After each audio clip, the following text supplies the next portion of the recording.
नमस्कार विद्यार्थियों, आप सभी लोग का स्वागत है स्वास्थ्य कॉमर्स क्लासेस में। ओके, तो जी देखिए, शाम के जैसे कि 6 बज चुके हैं और हमारी आने वाली competition exam Uttar Pradesh BEd के कंपटीशन एग्ज़ाम की देखिए क्रैश कोर्स की सीरीज़ चल रही है। तो उसी के रिगार्डिंग देखिए हमारा आज कॉमर्स का पार्ट 2 वाला वीडियो है। कल के क्लासेस में देखिए 2014 के मैंने प्रीवियस ईयर्स में जो क्वेश्चंस पूछे गए थे 2014 में, वो सारे के सारे क्वेश्चंस आप लोगों को कॉमर्स के करा दिए थे। आज उसी से रिलेटेड देखिए 2015 के कॉमर्स के पेपर में जो जो क्वेश्चंस पूछे गए थे वो मैं आप लोगों को कराऊंगा। आप लोगों की परीक्षा देखिए 6 जुलाई को, ये ज़्यादा समय आप लोग के पास बचा नहीं है। तो आप लोग मेरा एक इनिशिएट है कि मैं चाह रहा हूँ कि जैसे जैसे एग्जाम में क्वेश्चंस पूछे जाते हैं वो पैटर्न से आप लोग अच्छे से प्रिपरेशन कर लें, ताकि आप लोग परीक्षा में अच्छे रैंक ला सकें। क्लियर? तो चलिए देर न करते हुए आज हम लोग बीएड की 2015 की जो कॉमर्स सेक्शंस में क्वेश्चंस पूछे गए थे 50 क्वेश्चंस, उस पे चर्चा कर लेते हैं। ठीक, तो चलिए शुरू करते हैं।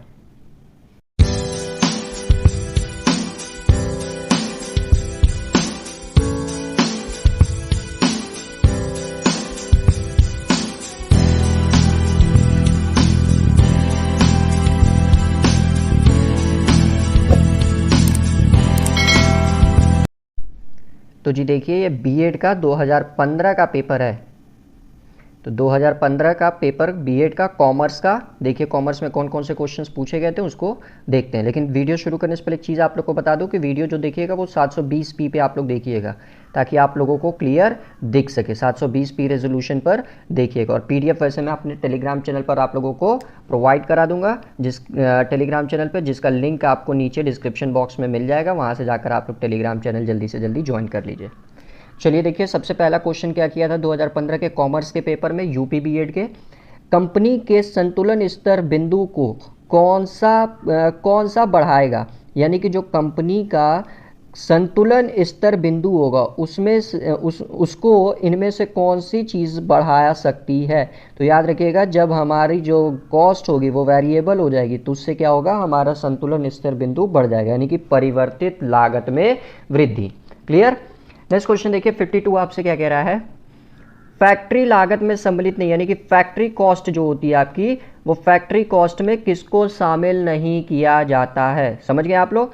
तो अप्रत्यक्ष निर्माण लागत, that means indirect manufacturing cost. Next है भार, यानी कि कैरेज बोल सकते हैं आप लोग, फैक्ट्री के ऊपर ऊपरी खर्चे या कार्यालय के ऊपरी खर्चे। तो देखिए कार्यालय यानी कि ऑफिस से लेना देना है। ठीक, तो ऑफिस वाले जो खर्चे होते हैं वो आप लोगों को पता होगा, ऑफिस एंड एडमिनिस्ट्रेटिव ओवरहेड्स वाले पार्ट में आते हैं, इनका फैक्ट्री से लेना देना नहीं होता है। तो option D will be correct. Next question बढ़ते हैं 53, कर्मचारी की भर्ती यानी कि रिक्रूटमेंट ऑफ एम्प्लॉय, प्रशिक्षण यानी कि ट्रेनिंग, और विकास यानी कि उनके डेवलपमेंट में लगी गई लागत को कहते हैं। यानी कि जब किसी कर्मचारी को रिक्रूट करते हैं, उनको ट्रेनिंग देते हैं, उनको डेवलप करते हैं काम करने के लिए, तो इनके ऊपर जो खर्च किया जाता है, पैसा लगता है, उस लागत को क्या कहा जाता है। ठीक, प्रतिस्थापन लागत, सब्स्टिट्यूट कॉस्ट, विकल्प लागत, ऑप्शनल कॉस्ट, ऐतिहासिक लागत, हिस्टोरिकल कॉस्ट, या आरोपित लागत। तो याद रखिएगा हिस्टोरिकल कॉस्ट इन लोग को कहा जाता है। क्लियर? 53 हो गया। 54 की तरफ बढ़ते हैं। 54 देखिए आपसे कह रहा है, नकद प्रवाह विवरण के संबंध में क्या सही नहीं है। यानी कि कैश फ्लो स्टेटमेंट, जो कैश फ्लो स्टेटमेंट हम लोग बनाते हैं उससे रिलेटेड क्वेश्चन है। बोल रहा है कि कैश फ्लो से रिलेटेड क्या सही नहीं है, मतलब कौन सा करेक्ट नहीं है। ओके, ऑप्शन पढ़ते हैं हम लोग। यह नकदी के खाते और प्रयोगों के बारे में सूचना देता है, डेट मीन्स यह जो कैश होता है आपका कैश अकाउंट, उसका कहाँ कहाँ कैसे कैसे प्रयोग हुआ है उसकी सूचना देता है। तो देखिए पूरा का पूरा ऑप्शन ये सही है। दूसरा देखिए, यह तरलता की स्थिति जानने में सहायक है, मतलब कंपनी की जो लिक्विडिटी होती है उस लिक्विडिटी को जानने में सहायक होता है। तो ये भी ऑप्शन देखिए पूरा करेक्ट है। यह उपार्जन की अवधारणा की उपेक्षा करता है, तो ये भी ऑप्शन देखिए करेक्ट है। और यह आय विवरण से उत्कृष्ट है, तो ये गलत है। यह आय विवरण से नहीं, रिसिप्ट एंड पेमेंट से उत्कृष्ट होता है। क्लियर? क्वेश्चन नंबर 55 देखिए, 55 आपसे क्या कह रहा है, बहुत कम परंतु बहुत महंगी स्पोर्ट्स कारों का निर्माण करने वाले निर्माणकर्ता के लिए उपयुक्त लागत निर्धारण विधि क्या होगी। मतलब मान लीजिए कोई कंपनी जो स्पोर्ट्स कार बनाती है, ठीक, अब वह स्पोर्ट्स कार देखिए लिमिटेड एडिशंस होते हैं, मतलब ये नहीं कि थोक भाव से जैसे मारुति बनती है तो बना दो हज़ारों की क्वांटिटी में, ऐसा नहीं है। कुछ स्पोर्ट्स कार होती है जो देखिए लिमिटेड एडिशंस होती है, उनकी सिर्फ 10 से 20 कार ही मार्केट में आती है।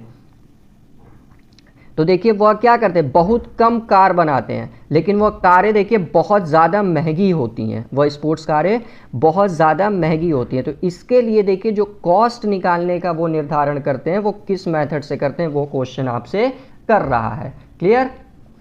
तो याद रखिएगा ऐसी कंपनियां जो कॉस्ट सिलेक्शन करती हैं, जिस आधार पे वो कॉस्ट अपना निकालती हैं, वो होता है आपका कार्य ऑर्डर लागत पर, यानी कि जितना ऑर्डर मिलता है उस ऑर्डर के हिसाब से क्या बोलते हैं वो लोग उस कार का मूल्य निकालते हैं। यानी कि याद रखिएगा ऐसी जो लिमिटेड एडिशंस चीज़ें होती हैं, उस लिमिटेड एडिशंस की जो लागत होती है वो लागत आपका उसके ऑर्डर के आधार पर कैलकुलेट की जाती है।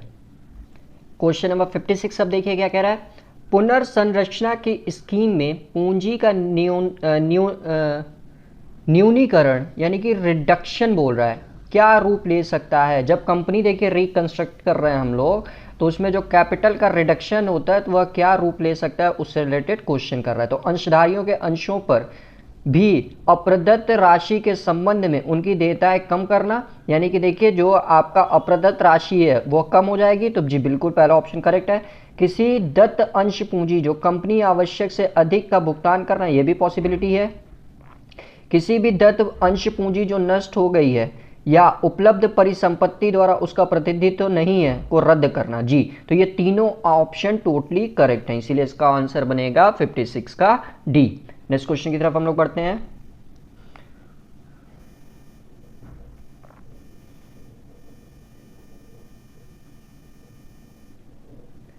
क्वेश्चन नंबर 57 ध्यान दीजिए आप लोग से क्या कह रहा है।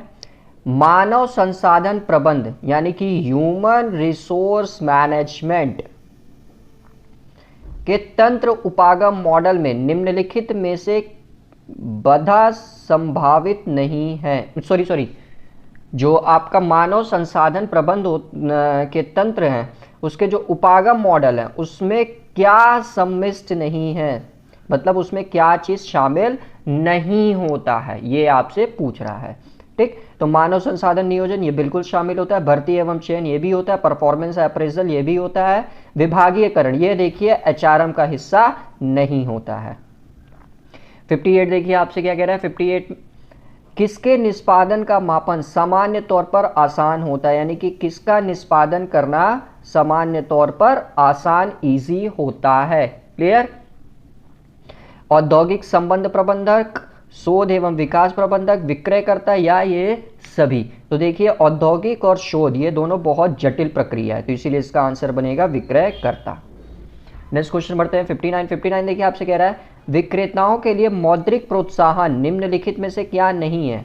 जो विक्रेता होते हैं उनके लिए देखिए जो बोला मौद्रिक प्रोत्साहन, जो उनको मॉनेटरी रूप में क्या बोलते हैं मोटिवेट करना है, तो उसमें क्या नहीं शामिल है वो आपसे पूछ रहा है। तो बोनस, स्टाफ मीटिंग, यात्रा भत्ता या बी और सी दोनों। तो देखिए बोनस तो आपको मौद्रिक रूप में ही मिलता है, तो यानी कि ये ऑप्शन तो सही है, लेकिन स्टाफ मीटिंग और यात्रा भत्ता ये दोनों गलत है, तो ऑप्शन डी। क्वेश्चन नंबर 60 देखिए अब आपसे क्या कह रहा है। कौन सी विशेषता प्रबंध को विज्ञान होने से अयोग्य करार देती है, यानी कि इसमें से कौन सी ऐसी विशेषता वो बताती है कि प्रबंध विज्ञान नहीं है। Clear? Management is not a science. तो इसमें कौन सी ऐसा विशेषता यानी कि फीचर्स है। तो ये देखिए व्यवस्थित निकाय, निरंतर प्रेक्षण, रचनात्मकता या प्रामाणिकता। तो इसका ऑप्शन देखिए जो करेक्ट बनेगा वो बनेगा रचनात्मकता। क्वेश्चन नंबर 61 देखिए आपसे क्या कह रहा है। विकेंद्रीकरण का विशेषण कौन सा नहीं है, यानी कि इसमें जो विकेंद्रीकरण होता है, क्लियर, सेंट्रलाइजेशन, सॉरी डिसेंट्रलाइजेशन। तो इसमें देखिए आपको बताना है कि डिसेंट्रलाइजेशन का विशेषक नहीं है, मतलब कैरेक्टरिस्टिक्स नहीं है, वो आपको बताना है। तो ऑप्शन देख लेते हैं क्या क्या दिया है। सबसे पहले माहत काम करने के लिए उत्तरदायी बनते हैं, जी बिल्कुल। यह निम्नतम प्रबंधकीय स्तर को अधिकार समर्पण की सुविचारित नीति का अंतिम परिणाम है, तो ये भी सही है। यह बड़े संगठनों की बजाय लघु संगठनों के लिए अधिक उपयोगी, यही गलत हो गया, ये बड़े संगठनों में ज़्यादा उपयोगी होता है डिसेंट्रलाइजेशन। 62 पढ़ते हैं। प्रधोपन मैट्रिक्स के अनुसार परोपकार और निजी लाभ के उत्तम कंपनी किसमें अंतर्ग्रस्त है, यानी कि परोपकार और निजी लाभ में उत्तम कंपनी किसमें अंतर्ग्रस्त है, सामाजिक जिम्मेदारी में, शुद्ध परोपकार में, या प्रयुक्त निजी लाभ में, या कारण संबंधित मंडीकरण में। तो याद रखिए यहाँ परोपकरण और निजी लाभ में उत्तम कंपनी जिसमें अंतर्ग्रस्त है प्रबोधन के हिसाब से वो है सामाजिक जिम्मेदारी में। क्लियर। क्वेश्चन नंबर 63 की तरफ पढ़ते हैं। 63 देखिए आपसे क्या कह रहा है, कौन सा सिद्धांत यह कहता है कि एक अध्यक्ष और एक योजना होनी चाहिए, यानी कि इसमें से कौन सा ऐसा कॉन्सेप्ट है जिसमें यह कहता है कि सिर्फ एक ही अध्यक्ष हो, एक ही प्रेसिडेंट हो और एक ही प्लानिंग पर कार्य किया जाए। ठीक, तो ये देखिए निर्देश की जो एकता होती है, यूनिटी ऑफ डायरेक्शन, उसमें कहा जाता है। क्वेश्चन नंबर 64 की तरफ पढ़ते हैं। 64 देखिए आपसे क्या कह रहा है, उपभोक्ता सुरक्षा अधिनियम के अधीन उपभोक्ता किसका हकदार नहीं है, मतलब उपभोक्ता कंज्यूमर प्रोटेक्शन एक्ट के हिसाब से जो कंज्यूमर है वो किसका हकदार नहीं है, वो आपसे पूछा। याद रखिएगा किसका हकदार नहीं है। चलिए ऑप्शन पढ़ते हैं।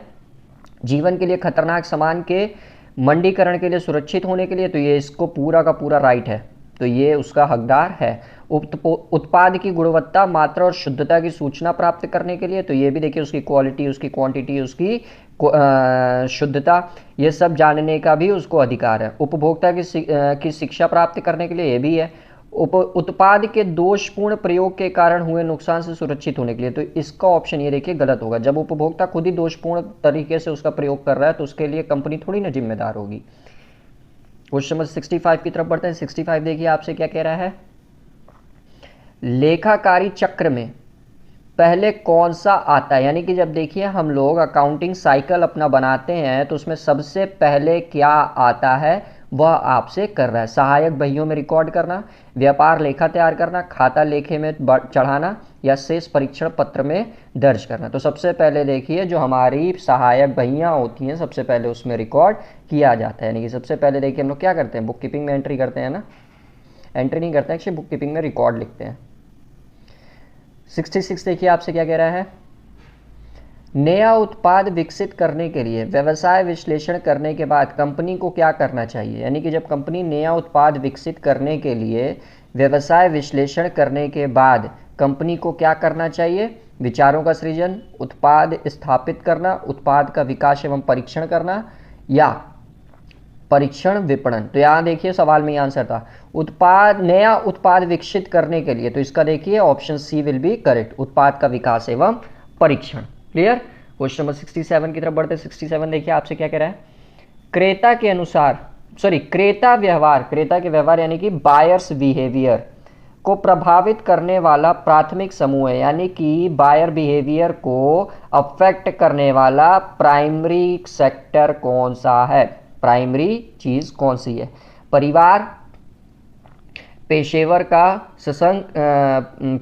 का सत्संग, धार्मिक समूह, या मजदूर संघ। तो देखिए जो बाइंग बिहेवियर होता है इसको प्रभावित करने वाला जो सबसे पहला समूह होता है, प्राथमिक समूह होता है, वो उसका परिवार होता है। 68 की तरफ आते हैं।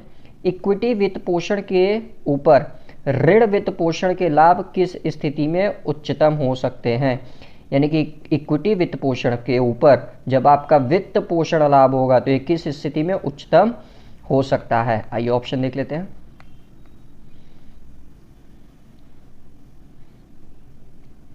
उच्च सीमांत कर दरें और निम्न गैर ब्याज दरें कर लाभ, यही ऑप्शन आपका करेक्ट है। 69 की तरफ बढ़ते हैं। 69 देखिए इनकम टैक्स का क्वेश्चन है, माय फेवरेट। किराए पर उठाई गई घर संपत्ति,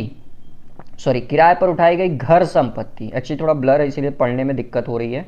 किराए पर उठाई गई घर संपत्ति से संबंधित निम्नलिखित पर विचार करिए। तो नगर पालिका मूल्य यानी कि म्युनिसिपल वैल्यू आपका देखिए 60,000 रुपये दिया है।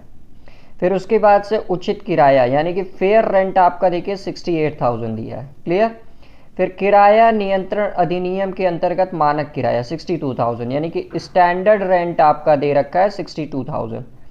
वार्षिक किराया प्राप्त हुआ, एक्चुअल रेंट देखिए आपको दे रखा है 65,000। तो आपसे पूछा है संपत्ति का सकल वार्षिक मूल्य क्या होगा, यानी कि gross annual value of house property. तो देखिए यहाँ पे स्टैंडर्ड रेंट क्वेश्चन में दिया है ना, यही असली खेल खेलता है जब स्टैंडर्ड रेंट देता है। तो फर्स्ट ऑफ ऑल देखिए हम लोग क्या करते हैं, म्युनिसिपल वैल्यू को फेयर रेंट के साथ कंपेयर करते हैं। तो म्युनिसिपल वैल्यू और फेयर रेंट में जो ज़्यादा होगा वो पहले देखेंगे।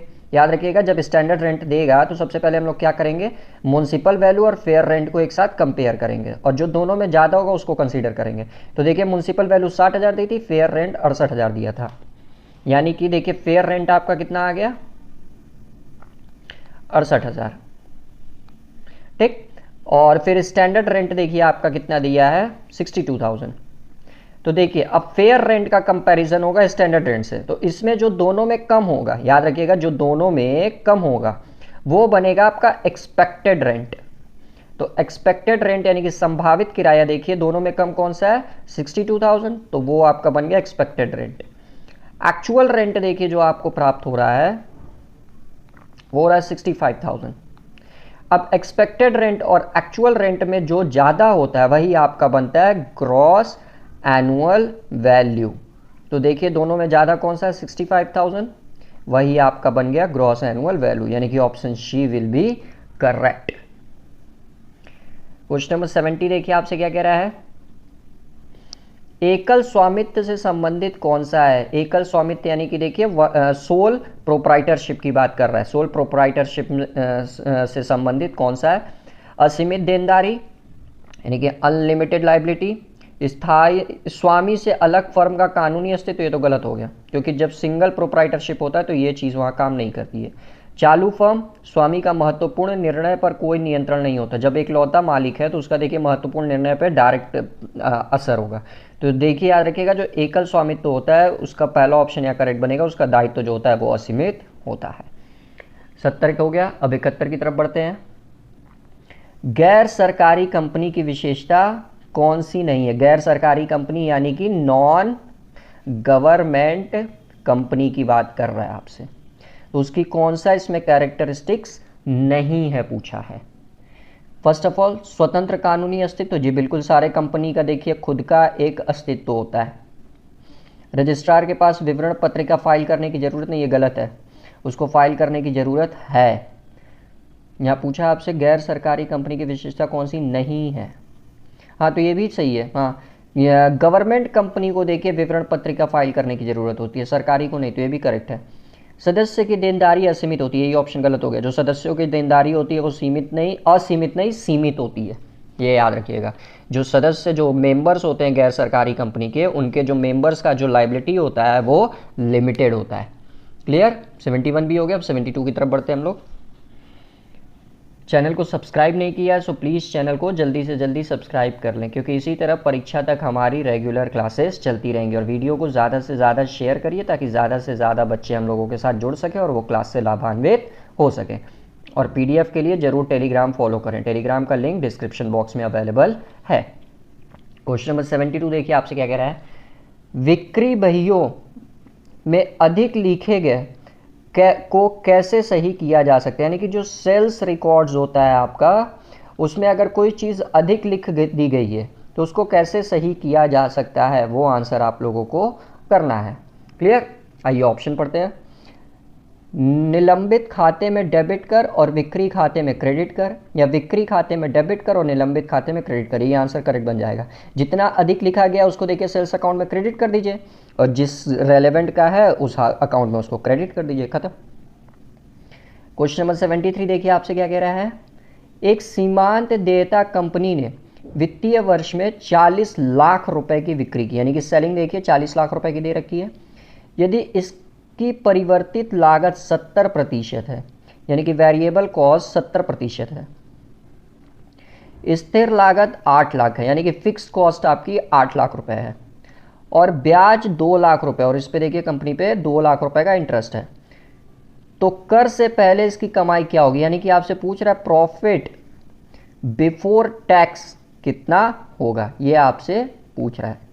ठीक, तो आइए इसका भी सोल्यूशन देख लेते हैं हम लोग जल्दी से। वेट अ सेकेंड, इसे इरेज कर दूं।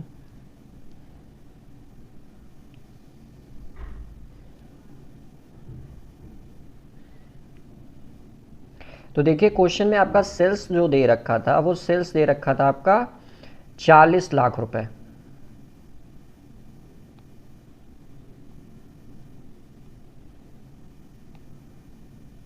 ये आपका देखिए सेल्स दे रखा था। फिर इसमें देखिए नीचे दो तरह के आपके एक्सपेंसेस थे, एक वेरिएबल कॉस्ट और एक फिक्स कॉस्ट। तो वेरिएबल कॉस्ट देखिए ध्यान से 70% है और फिक्स कॉस्ट आपका 8 लाख रुपए। इन दोनों को सब्ट्रैक्ट कर दिया जाए तो चाहे आप लोग पढ़े होंगे सेल्स में से, देखिए जब हम लोग वेरिएबल कॉस्ट को पहले घटाते हैं, एक second, less variable cost. Okay, तो वेरिएबल कॉस्ट देखिए 70% दिया था, तो इसी 40 लाख का 70% देखिए हम लोग ले लेंगे तो 28 लाख रुपए आएगा। तो सेल्स में से देखिए जैसे ही हम लोगों ने वेरिएबल कॉस्ट घटाया तो हमारी वैल्यू आ गई 12 लाख, और इसी को हम लोग क्या बोलते हैं, कंट्रीब्यूशन। तो कंट्रीब्यूशन देखिए हमारा कितना आया, 12 लाख। अब कंट्रीब्यूशन में से हम लोग देखिए क्या करते हैं, फिक्स कॉस्ट को सब्ट्रैक्ट करते हैं। तो फिक्स कॉस्ट देखिए आपकी 8 लाख रुपए की दी थी, तो फिक्स कॉस्ट देखिए आपका 8 लाख हो गया, यानी कि 12 में से 8 गया 4 लाख आपका देखिए आ गया profit before interest and tax. Okay, profit before interest and tax आ गया। अब इसमें से हम लोग क्या करते हैं, लेस करते हैं। ये सब देखिए लेस होता है, इसमें से देखिए फिर लेस करेंगे हम लोग इंटरेस्ट। तो इंटरेस्ट देखिए हमारा 2 लाख रुपए दिया हुआ था सवाल में, इंटरेस्ट भी देखिए सब्ट्रैक्ट हो गया, तो हमारी वैल्यू आएगी यहाँ 2 लाख। तो ये देखिए जैसे इंटरेस्ट सब्ट्रैक्ट करते हैं हम लोग, तो हमारा जो आता है वो आता है प्रॉफिट बिफोर टैक्स, यानी कि यही हमको देखिए बताना। तो प्रॉफिट बिफोर टैक्स हमारा कितना आ गया, 2 लाख रुपए। इसका स्क्रीनशॉट ले लीजिए आप लोग ताकि अच्छे से समझ सकें। ठीक, तो आइए इसका आंसर देख लेते हैं हम लोग। तो इसका आंसर देखिए बनेगा 2 लाख रुपए। ओके, नेक्स्ट क्वेश्चन की तरफ बढ़ते हैं। क्वेश्चन नंबर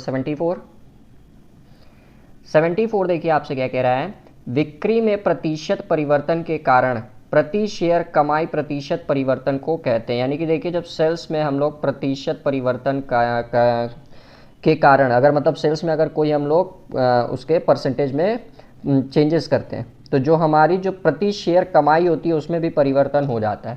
तो इसको क्या कहा जाता है, तो ये याद रखिएगा, प्रचालन उत्तोलन की डिग्री कहा जाता है, यानी कि option B. Okay, question number 75 देखिए आपसे क्या कह रहा है, हेनरी फ्योल के अनुसार निम्नलिखित में से कौन सा प्रबंध का सिद्धांत नहीं है। यानी कि according to Henri Fayol's which is the not principle of management. इसमें से कौन सा मैनेजमेंट का प्रिंसिपल नहीं है according to the Henri Fayol. तो व्यक्तिगत हित के स्थान पर संगठनात्मक हित की वरीयता, तो ये बिल्कुल करेक्ट है। दल भावना, ये भी होनी चाहिए। प्रबंधकों की एकता नहीं होनी चाहिए, यही ऑप्शन गलत है। 76 पे आते हैं। 76 देखिए आपसे क्या कह रहा है, निम्नलिखित अवधारणाओं में से कौन सी अवधारणा विकास अभिकल्प और विपणन कार्यक्रमों के में क्रियान्वयन प्रक्रियाओं तथा गतिविधियों पर आधारित हैं, जो उनके विस्तार तथा अंतर्निर्भरता को स्वीकार करती हैं। क्लियर? तो ये कौन सी अवधारणा है बताइए, उत्पाद अवधारणा, बिक्री अवधारणा, या सामाजिक विपणन की अवधारणा, या समग्र विपणन की अवधारणा। तो इसमें देखिए सारी की सारी क्रियाएं सम्मिलित हो गई हैं, तो इसीलिए इसका आंसर बनेगा समग्र विपणन की अवधारणा। नेक्स्ट पढ़ते हैं।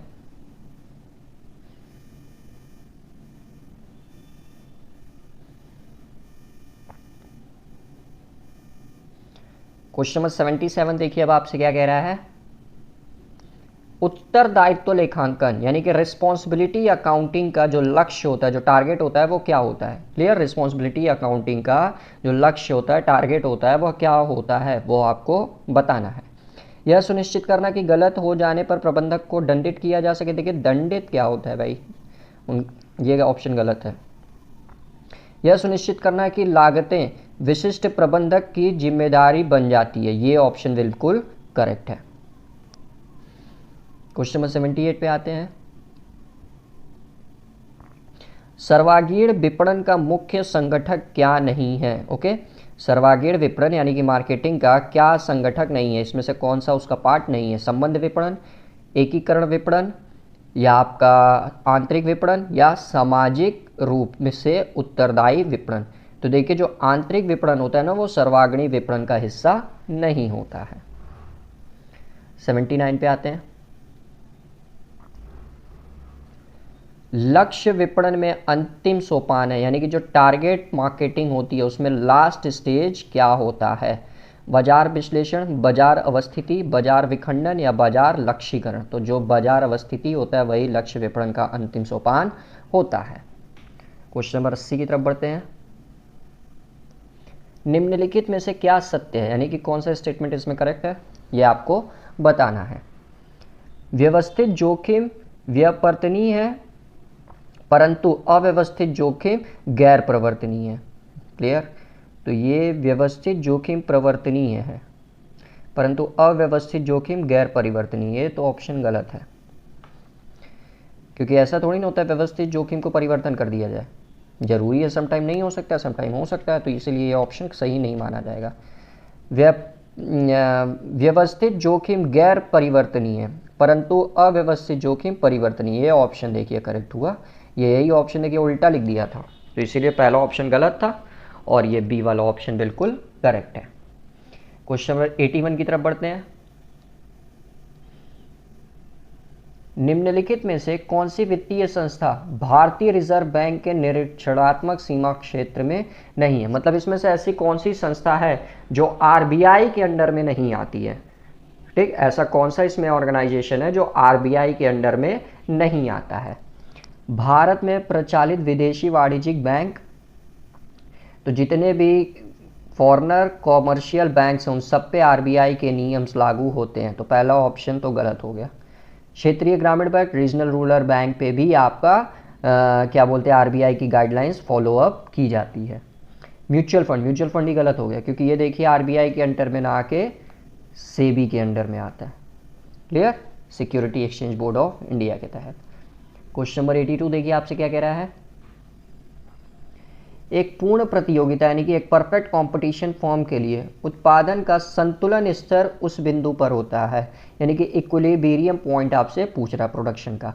तो ये याद रखिएगा, जब आपका मार्जिनल रेवेन्यू मार्जिनल कॉस्ट के बराबर होगा, याद रखिएगा, जब आपका मार्जिनल रेवेन्यू मार्जिनल कॉस्ट के बराबर होगा और जो मार्जिनल कॉस्ट है उसमें देखिए इंक्रीज की शुरुआत हो जाएगी, मतलब वो बढ़ना शुरू हो जाएगा, वही स्थिति आपकी क्या होगी? इक्विलिब्रियम पॉइंट होगी एक परफेक्ट कंपटीशन के क्षेत्र में। तो इसका ऑप्शन देखिए D will be correct. Marginal revenue marginal cost के बराबर होगा और जो मार्जिनल कॉस्ट है उसमें वृद्धि की शुरुआत हो जाएगी। क्लियर? 83 पढ़ते हैं। 83 देखिए आपसे क्या कह रहा है। कैंडाल का सुसंगत का गुणांक क्या परीक्षण करने के लिए उपयोग किया जाता है? यानी कि कैंडाल का जो सुसंगत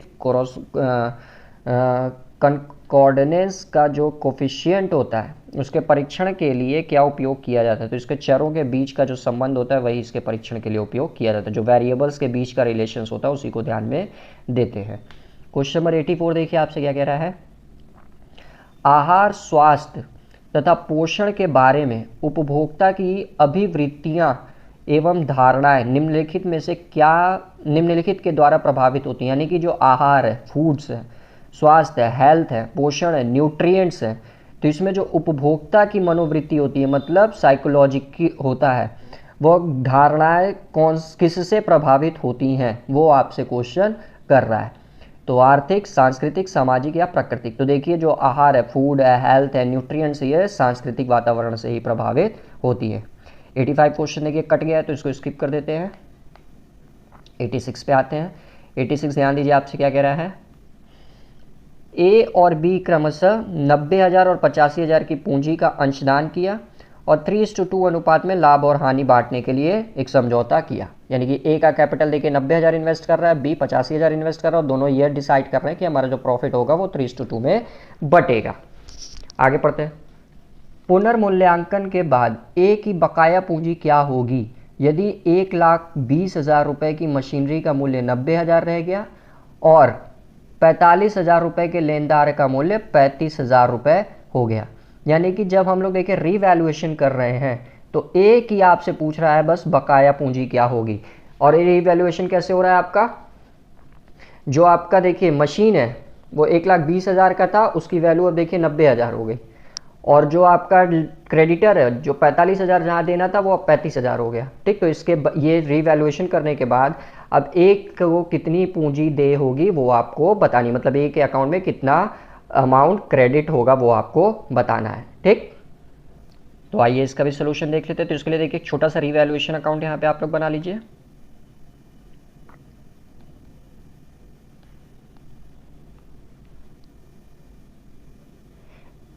तो ध्यान दीजिए यहाँ पे आप लोग, देखिए जो एसेट्स आपका था, मतलब मशीन जो थी, मशीन एसेट्स होता है, तो मशीन देखिए 1,20,000 की थी, अब 90,000 की हो गई, यानी कि 30,000 रुपये घट गया। तो जब एसेट्स आपका घटता है तो आप लोग को पता होगा डेबिट करते हैं। सो टू मशीनरी अकाउंट कितना रुपए देखिए घटा, 1,20,000 था, 90,000 हो गया, यानी कि 30,000 रुपये देखिए आपके मशीन की वैल्यू क्या हो गई, घट गई।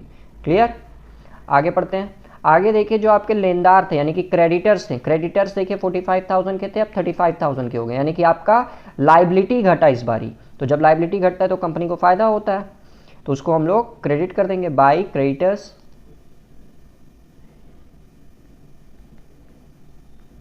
10,000। 45 था, 35 हो गया। तो देखिए अभी भी कंपनी जो पार्टनरशिप को रिवैल्यूएशन से लॉस ही हो रहा है। सो टू लॉस ऑन रिवैल्यूएशन, या पीएनएल अकाउंट भी आप लोग लिख सकते हैं इसकी जगह। तो देखिए कितने रुपए का लॉस हो रहा है आपका, वेट अ सेकेंड। तो ये देखिए जो लॉस है वो ए और बी में बटेगा। तो पहले देखिए कितने का लॉस है आपका, 30,000 इधर है, 10,000 इधर है, यानी कि 20,000 रुपए का लॉस है।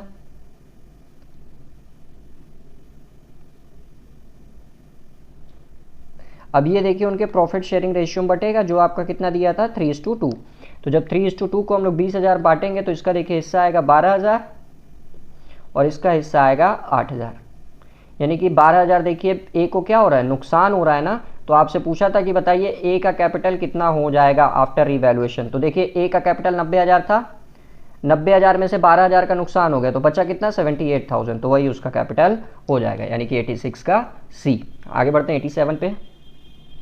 87 देखिए आपसे क्या कह रहा है, निम्नलिखित में से कौन सा अधिनियम भारत में कारोबार के विधि का वातावरण का तत्व नहीं है, नहीं है पूछा, यानी कि कौन सा ऐसा इसमें अधिनियम है जो क्या बोलते हैं भारत में कारोबार के विधिका का वातावरण तत्व नहीं है। क्लियर, ऑप्शन देखिए आपसे क्या कह रहा है, औषध एवं श्रृंगार प्रसाधन अधिनियम 1940, खाद्य अपमिश्रण निरोध अधिनियम 1954, एकाधिकार एवं प्रतिधात्मक व्यापार प्रथाएं अधिनियम 1969। तो ये बी और सी देखिए दोनों नहीं है, तो इसका ऑप्शन बन जाएगा ऑप्शन डी। 88 पे आते हैं।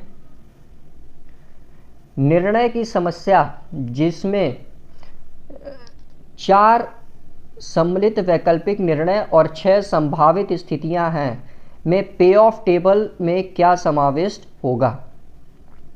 यानी कि निर्णय की कोई समस्या उत्पन्न पड़ी है जिसमें 4 आपकी संभावित विकल्प हैं और 6 संभावित स्थितियां हैं, तो उसमें जो पे ऑफ टेबल होगा उसमें क्या समाविष्ट होगा वो आपको बताना है। तो इसमें देखिए इन टोटल का मल्टीप्लाई कर देते हैं क्योंकि प्रोबेबिलिटी का क्वेश्चन है। तो देखिए सबसे पहले 4 परिस्थितियां थी आपके पास और फिर 6 परिस्थितियां हो गई, यानी कि टोटल हो गया 24। तो 24 परिस्थितियां आपके पास आएंगी, यानी कि 24 पे ऑफ आपके पास हो सकते हैं, प्रोबेबिलिटी में मल्टीप्लाई कर दिया जाता है। 89 का क्वेश्चन देखिए, 89 आपसे क्या कह रहा है, भारत में बही खाता विधि किस वर्ष से आरंभ की गई, यानी कि भारत में देखिए जो बही खाता विधि है वो किस वर्ष प्रारंभ की गई वो आपको बताना, तो ये 1995 में की गई। आगे बढ़ते हैं, क्वेश्चन नंबर 90 देखिए आपसे क्या कह रहा है, प्राथमिक मंडी के संबंध में कौन सा कथन सही है। प्राथमिक मंडी के संबंध में कौन सा कथन सही है, निवेश प्रतिभूतियों को पूरे साल बेच और खरीद सकता है, यह पहले ही निवेदित प्रतिभूतियों से संबंधित है, या निर्गमित संसार को सीधे फंड प्रदान करती है। ये ऑप्शन इसका करेक्ट है। आगे बढ़ते हैं 91,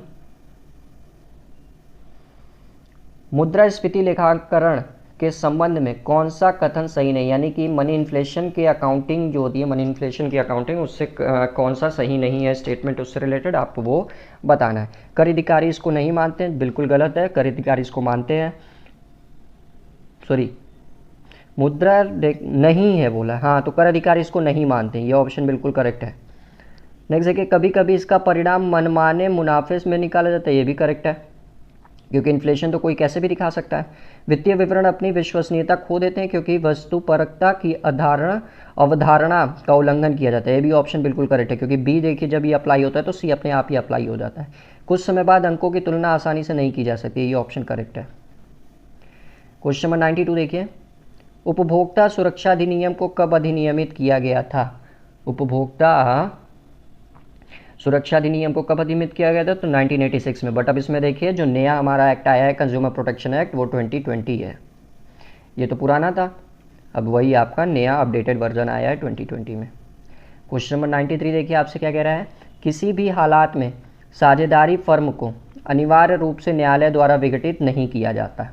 यानी कि किसी भी हालात में जो आपके पार्टनरशिप फर्म होती है उसको कंपलसरी रूप से न्यायालय द्वारा विघटित नहीं किया जा सकता। आइए देखते हैं कौन कौन से हालात हैं। सबसे पहला, साझेदारों द्वारा समझौता का निरंतर उल्लंघन, कानून में परिवर्तन की वजह से कारोबार अवैध बन गया हो, कारोबार में निरंतर विशाल नुकसान। ये तीनों ऑप्शन तो बिल्कुल करेक्ट है। 3 साझेदार में से एक की सेवानिवृत्ति, तो रिटायरमेंट से आपका फॉर्म के विघटन से क्या लेना देना है, समझ रहे हैं? तो इसीलिए इसका ऑप्शन डी बनेगा। 94 पे आते हैं। 94 ध्यान दीजिए आपसे क्या कह रहा है, कौन सा प्रत्याशों पर आधारित नहीं है, यानी कि इसमें से कौन सा पॉइंट प्रत्याशों पर आधारित नहीं है पूछा है। ठीक, तो जो आपका ऐतिहासिक मूल्य होता है वो प्रत्याशों पर आधारित नहीं होता है। 95 भी क्वेश्चन भी देखिए कट गया, तो इसको भी स्किप करते हैं हम लोग। क्वेश्चन नंबर 97 देखिए अब आपसे क्या कह रहा है, वितरण तंत्र जिसे बाजार तंत्र भी कहा जाता है में निम्नलिखित में से कौन सा सम्मिलित नहीं है। यानी कि वितरण तंत्र यानी कि डिस्ट्रीब्यूशन चैनल्स जो होता है उसमें कौन सा आपका सम्मिलित नहीं है बोला है। वितरण चैनल, माल सूची, परिवहन या माल गोदाम। तो पहला ऑप्शन ही देखिए वितरण चैनल था, तो वितरण चैनल में वितरण चैनल ही कैसे संबंधित होगा, तो यही ऑप्शन आपका करेक्ट बन जाएगा। क्वेश्चन नंबर 98 ध्यान दीजिए क्या कह रहा है आपसे, बैंकिंग विनिमय अधिनियम की धारा 37 के अंतर्गत यानी कि बैंकिंग रेगुलेशन एक्ट के सेक्शन 37 के अकॉर्डिंग उच्च न्यायालय द्वारा ऋण स्थगन आदेश अधिकतम कुल कितनी अवधि के लिए जारी किया जा सकता है? ठीक, 1 महीना, 6 महीना, 1 वर्ष या 1.5 वर्ष। तो इसका आंसर देखिए मैक्सिमम 6 मंथ्स। नेक्स्ट क्वेश्चन की तरफ बढ़ते हैं। क्वेश्चन नंबर 99 देखिए आपसे क्या कह रहा है, किस प्रकार की फुटकर दुकानों की प्रचालन लागत प्राय उच्चतम होती है? यानी कि किस प्रकार के जो फुटकर रिटेलर शॉप होते हैं, रिटेल शॉप होते हैं, उनकी प्रचालन लागत उच्चतम होती है। क्लियर? तो जो डिपार्टमेंट स्टोर्स होते हैं उनकी जो प्रचालन लागत होती है, ऑपरेटिंग कॉस्ट होती है, वो ज़्यादा होती है। क्वेश्चन नंबर 100 देखिए हमारा कॉस्ट 2015 का आज का कॉमर्स का लास्ट क्वेश्चन, आयातित वस्तुओं के मूल्य पर लगाया गया शुल्क क्या कहलाता है? यानी कि जो आयातित वस्तुएं होती हैं, इंपोर्टेड गुड्स होता है, उस पर देखिए जो शुल्क लगाया जाता है उस शुल्क को क्या कहा जाता है? तो इसको यथा मूल्य शुल्क कहा जाता है। ठीक, तो ये देखिए हम लोगों ने कुल, एक सेकेंड, हाँ, तो ये देखिए कुल हम लोगों ने आज 2015 के भी 50 क्वेश्चंस देख लिए हैं कॉमर्स के। इसी तरह कल मैं 2016 के क्वेश्चंस आप लोगों को करा दूंगा कॉमर्स के, और ये क्लास देखिए 6 बजे से ही होगी हमारी डेली की डेली, जब तक आप लोगों का परीक्षा ना हो जाए 6 जुलाई को। 6 जुलाई तक ये क्लास रेगुलरली चलती रहेगी। 3 बजे देखिए मैंने आप लोगों का जीएस का क्लास लिया था, तो वो क्लास नहीं देखिए, जाइए आप लोग जल्दी से देखिए, लिंक आपको प्लेलिस्ट में मिल जाएगा, या प्लेलिस्ट सेक्शन में आप लोग चैनल पर जाकर विजिट करेंगे, यूपी बीएड स्पेशल नाम से एक प्लेलिस्ट बनी हुई है, वहाँ पर भी मिल जाएगा। इसी तरह क्लासेस देखिए 6 जुलाई तक हमारी रेगुलर चलती रहेगी कॉमर्स के बच्चों के लिए, प्लस जीएस और हिंदी की भी क्लासेस। तो इसीलिए क्या बोलते हैं, जल्दी से जल्दी चैनल को सब्सक्राइब कर लें और ये इन्फॉर्मेशन ज़्यादा से ज़्यादा दोस्तों तक पहुंचा दे, ताकि वो बच्चे भी हम लोगों के साथ जुड़कर लाभान्वित हो सके। ठीक, तो चलिए मिलते हैं नेक्स्ट क्लासेस में, तब तक अच्छे से आप लोग पढ़ाई करते रहिए।